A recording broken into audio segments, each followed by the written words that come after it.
What would you do if you found out your fiancé wasn't who he said he was the night before your wedding? My name is Lily, I'm 29, and I almost married a stranger. When I met Noah, he felt like a breath of fresh air. Tall, kind eyes, always knew what to say. We met at a friend's birthday party and talked all night. The next day, he messaged me, "I haven't stopped thinking about you." We were inseparable after that. He was everything I ever wanted. Stable, supportive, funny. He remembered the little things, my coffee order, the way I hated loud chewing, the exact shade of blue I liked for my nails. He proposed on our 2-year anniversary in Paris. A quiet garden, a hidden photographer. I said yes, crying and laughing all at once. Our wedding was set for June. A beautiful vineyard outside the city. 100 guests. White roses. Everything was perfect. Until it wasn't. The night before the wedding, my best friend Jenna came to my hotel room. She looked pale, almost scared. "We need to talk," she said.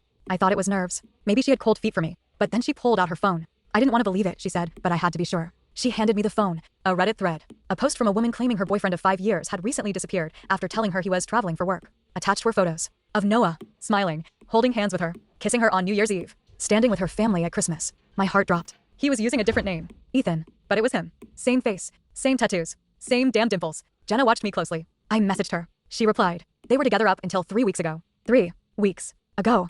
I couldn't breathe. He had been living a double life, planning a wedding with me while telling another woman he was just working overtime. I felt like I was falling. I didn't confront him right away. Instead, I told Jenna I needed to see it for myself. I called him, pretending everything was fine. He picked up right away, cheerful and relaxed. "I miss you already," he said. "Can't wait to marry you tomorrow." Liar. I smiled through my tears. Me too. At 2 a.m., I snuck out of the hotel and drove to the Airbnb where he was staying. I still had a key. He insisted we keep things traditional and sleep separately the night before. He was asleep when I arrived. I stood there for a long time, just watching him. How could he look so peaceful while I was unraveling? I laid the photos on the nightstand. Then I left. He called me 46 times the next morning.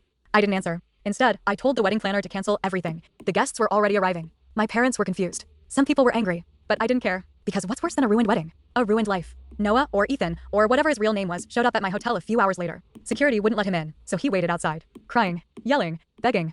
"I can explain," he shouted. "There's always an explanation. There's always a reason. But there's not always forgiveness." Later, he sent me a long email. He admitted everything. Said he had met her before me. That things were rocky. That when he met me, he didn't expect to fall in love, but he did. That he had tried to break things off, but couldn't. "I was scared," he wrote. "Scared of losing you. Scared of starting over. Scared of the truth." He ended it with, "I never meant to hurt you." But he did. He hurt me in a way I never saw coming. It's been 8 months. I've moved cities.